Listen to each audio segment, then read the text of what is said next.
Hello everyone, this is Katrina Mono and I'm here with a how to draw video. In this video I'm going to show you how to draw a manga eye.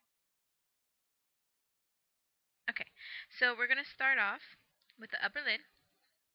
It curves kind of off to the center. The apex or the highest point on the upper lid isn't directly in the middle, it's kind of off to the side.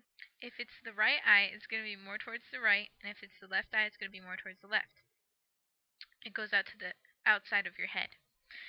So then it's going to curve back in, and you don't have to do this.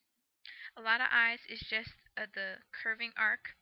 It doesn't even have the curve in, but I do like to do the curving because I think it looks cooler.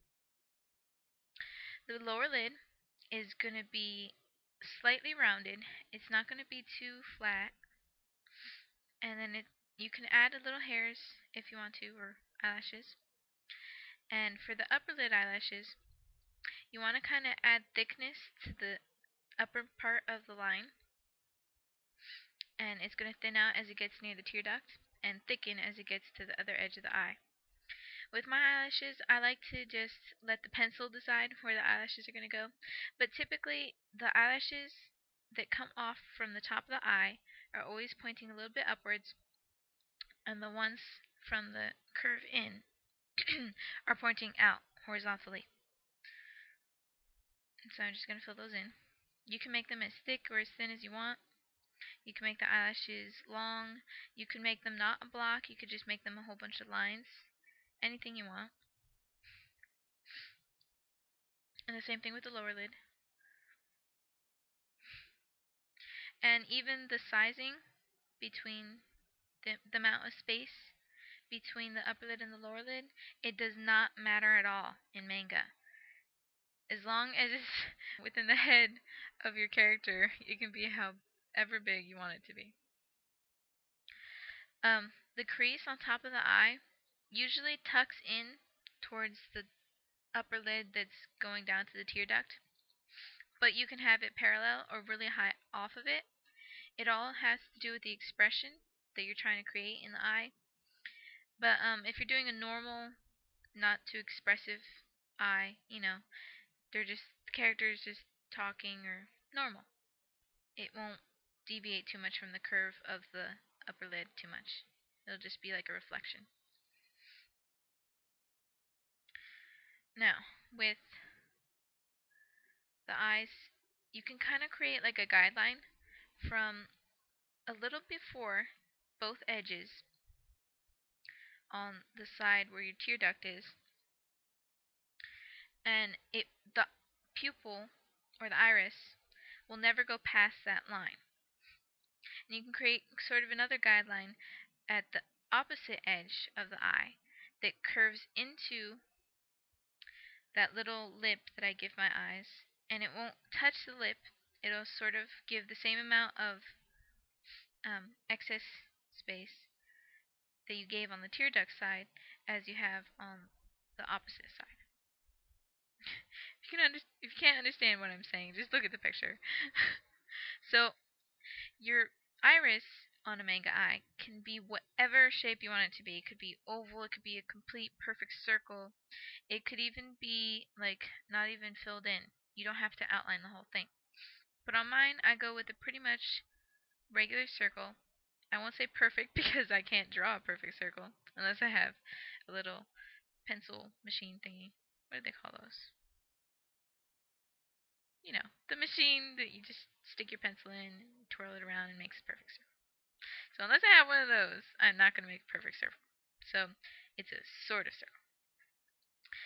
So with the pupil, it's always going to be about half the size of the outside circle.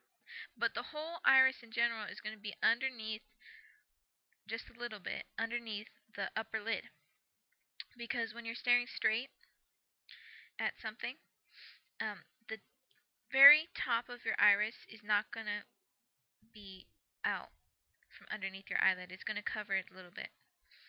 And if you've ever seen a picture of someone who's shocked or someone who's gasping or something like that, that's the only time that you're going to have your iris not touching the upper lid. So if you want to draw somebody who's shocked, that's a very good trick to do it.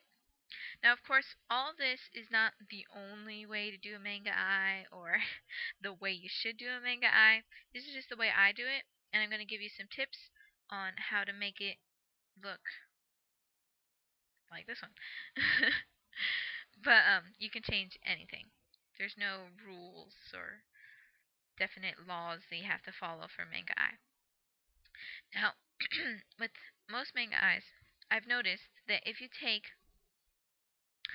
this line that comes from like the end of where I have the hairs on my lower lid line and take it up diagonally, sort of at a 45-degree angle to the top lid and continue it on further, that line will be in the exact spot where your eyebrow tends to turn downwards, because your eyebrow isn't perfectly a curve. It's kind of two lines that join at an angle. So from I'm showing you right here, this angle will always show you where the curve needs to be, because your brow bone sticks out a little bit, more so on some people than others. Your eyebrow is going to curve on top of it and form that angular shape. So if you do that 45-degree angle from the end of the hairs, or 1/3 of the way, um, 1/3 of the way from the tear duct edge of your eye, it will give you a nice spot to put the angle of the eye in. Now, you don't have to follow this. I just think it looks nicest if you have it around that area. And with the eyebrows, you can do it however you want. It all depends on your style. But that's the way I do mine. So I'm just going to add a little bit of shading, because from your nose to your eye, there is an indent, so there will be a little bit of shading there, but you don't have to do that. In most mangas, they don't put shading in that area unless they're doing like a dark scene or something like that, where they want the person to be angry. But I like to put a little shading just because it's only an eye picture and seems like it needs more shading. And there you have it. You have an eye. Well, I hope you enjoyed this video, and if you want to see the finished picture, you can check it out at nakamura@deviantart.com. And if you want to request a topic for the next video, you can leave it in the comment section of this video, and I will definitely check it out. Well, see you next time.